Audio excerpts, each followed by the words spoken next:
बीएमवी the world के knowledgeable friend, आज हम बात करने जा रहे हैं इस्तांबुल यानी पुराने जमाने की दुनिया। वो दुनिया जिसे पर मुसलमानों की जीत, जिसे यूरोप कभी नहीं भूल सका। बात है 29 मई साल 1453 की तारीख। रात के 1:30 बजे दुनिया के एक कदीम और महान शहर की दीवारों और गुम्बदों के ऊपर चांद तेजी से पश्चिम की तरफ दौड़ा जा रहा है, जैसे उसे किसी खतरे का अंदेशा हो। इस डूबते हुए चांद को धुंधलके में देखने वाले देख सकते हैं कि शहर की दीवारों के बाहर फौज के दस्ते पक्के इरादे से इकट्ठा हो रहे हैं। उनके दिल में एहसास है कि इतिहास के वो एक अहम मोड़ पर खड़े हैं। ये शहर पुस्तुन दुनिया है, आज का इस्तांबुल, और दीवारों के बाहर उस्मानी फौज और सेना आखिरी हल्ला बोलने के लिए तैयार खड़ी हुई है। उस्मानी तोपों को शहर की दीवार पर गोले बरसाते हुए 476 दिन बीत चुके हैं। कमांडरों ने खास और अपनी जगह मुंह केंद्रित रखकर दीवारों को जबरदस्त नुकसान पहुंचाया है। इस साल के उस्मानी सल्तनत अतिरक्षित रूप से अपनी फौज के अगले मोर्चे पर पहुंच गए। उन्होंने ये फैसला लिया कि आखिरी हल्ला दीवार के मोसोटिक्योन कहलाने वाले बीच के हिस्से पर किया जाए, जहां कम से कम 9 दीवारें पड़ गई हैं और खंदक का बड़ा हिस्सा पाट दिया गया है। उस्मानी सल्तनत के सुल्तान सिर पर भारी पगड़ी बांधे और सोने से बने हुए लिबास और तुर्की जुबान में अपने जंगजुओं को मोटिवेट करते हुए कहते हैं, मेरे दोस्तों और मेरे बच्चे, आगे बढ़ो, अपने आप को साबित करने का लम्हा आ गया है। और इसी के साथ ही नकार और रणभेरी तबला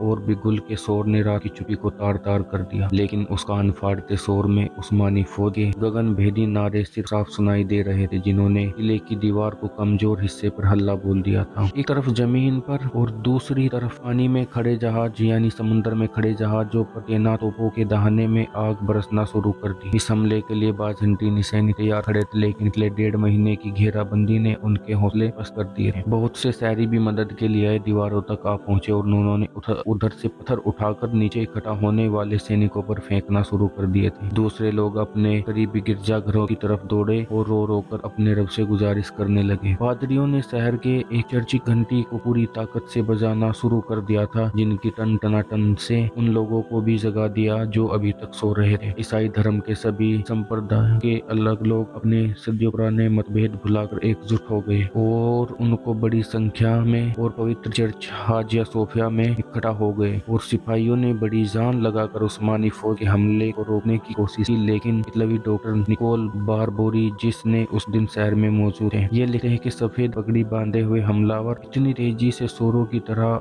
हमला करते थे और उनके नारे और नगाड़ों की आवाज ऐसी भी थी कि संबंध इस दुनिया से ना हो। रोशनी फैलाने तक तुर्की सिपाही दीवारों के ऊपर पहुंच गए। इस दौरान ज्यादातर सिपाही मारे जा चुके थे और उनके सेनापति यानी कमांडर जोटेनी गंभीर रूप से घायल होकर रणभूमि से भाग चुके थे। जब पूरब से सूरज की पहली किरण दिखाई दी तो उसने देखा कि एक तुर्की सेना कार कोबरा दरवाजे के ऊपर स्थापित बाज़ंटीनी झंडा उतारकर उसकी जगह उस्मानी झंडा ले रहा था। सुल्तान मोहम्मद सफेद घोड़े पर अपने मंत्री और प्रमुखों के साथ हाजिया सोफिया के तट पहुंचे। प्रमुख दरवाजे के पास पहुंचकर वह घोड़े से उतरे और सड़क से एक मिट्टी धूल लेकर अपनी पगड़ी पर डाल दी। उनके साथियों की आंखों में आंसू बहने लगे। 700 साल के स्ट्रगल के बाद मुसलमान आखिरकार सल्तनत तुनतुनिया को फतह कर चुके। तुनतुनिया की फतह सिर्फ एक शहर पर एक राजा का शासन का खात्मा और दूसरे शासन का स्टार्टअप था। इस घटना के साथ ही दुनिया के इतिहास एक अध्याय खत्म हुए और दूसरा शुरुआत हो गई। 27 ईसा पूर्व में स्थापित हुए रोमन साम्राज्य यानी एम्पायर 1480 साल तक किसी ने किसी रूप से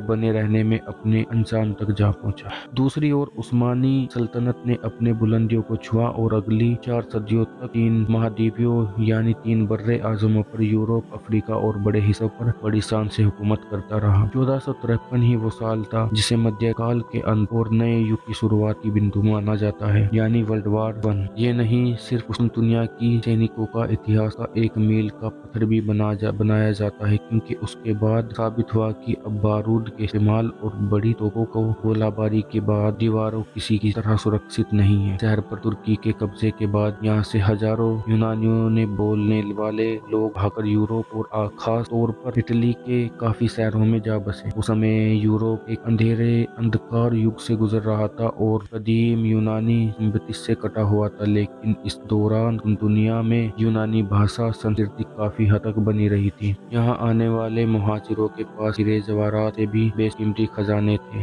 अफलातून, प्लेटो, बतलीमूस, जलीनूस और फिलोसफर विदान के असल यूनानी नुस्खे उनके पास थे। इन सब ने यूरोप में कदीम यूनानी और उनकी तालीम को जिंदा करने में जबरदस्त किरदार अदा किया था। इतिहासकारों के मुताबिक उन्होंने से ही यूरोप प्रजनन की शुरुआत हुई, जिसने आने वाली सदियों में यूरोप को बाकी दुनिया से अलग ले जाने में बहुत मदद की, जो आज भी बरकरार है। फिर भी नौजवान सुल्तान मोहम्मद को, जिस आज दुनिया सल्तनत मोहम्मद फातेह के नाम से जानती है, 29 मई की सुबह जो शहर नजर आया था वो शहर नहीं था जिसकी सेना की आसमानों तक बचपन से सुन रखी थी। लंबी गिरावट के दौर के बाद बाज़ंतीनी सल्तनत आखिरी सांसें ले रही थी और कुंतुनिया, जो सदियों तक दुनिया का सबसे बड़ा और सबसे मालदार शहर था, अब उसकी आबादी सिकुड़ कर चंद हजार रह गई और शहर के हिस्से वीरानी के कारण इस दूसरे को कटकर अलग अलग गाँव में तब्दील हो गए थे। कहा जाता है कि नौजवान सुल्तान ने शहर के बुरे हालात को देखते हुए शेख सदी को कहा जाने वाले एक शेर पढ़े, जिसके अर्थ उल्लू अफरियाब ने मीनारों पर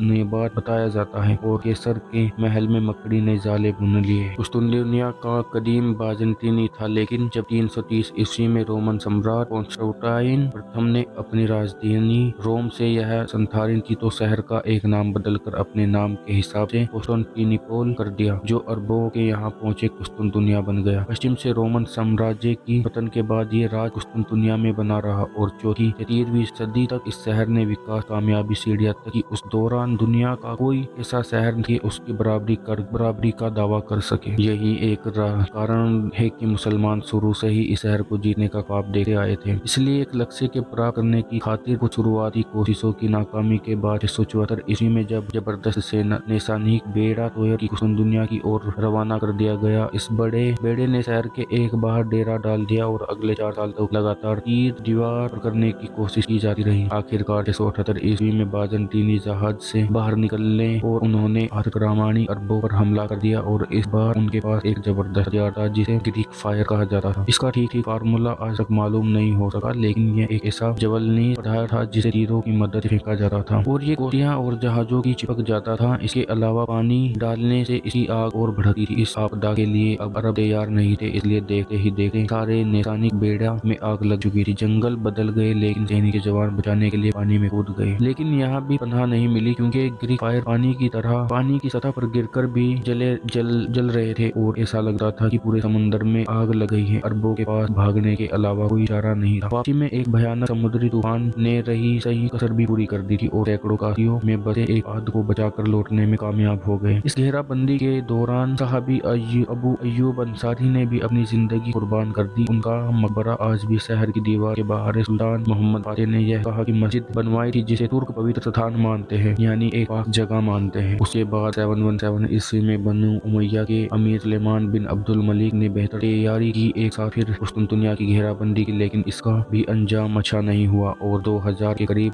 सेना की जंगी कुस्तुनतुनिया में सिर्फ एक बार पहुंचकर वापस आने में कामयाब हो पाए। BMV द वर्ल्ड के नॉलेजेबल फ्रेंड, इस वीडियो को हम यहीं पे एंड करते हैं। वीडियो ज्यादा लंबी ना हो इसलिए हम नेक्स्ट पार्ट बनाएंगे। अगर आपको हमारी वीडियो अच्छी लगी हो हमारे चैनल को लाइक करें, शेयर करें और सब्सक्राइब भी जरूर करें। और तरह की नॉलेजेबल वीडियो देखने के लिए, हिस्टोरिकल वीडियो देखने के लिए हमसे जुड़े रहे। Thanks for watching my all video.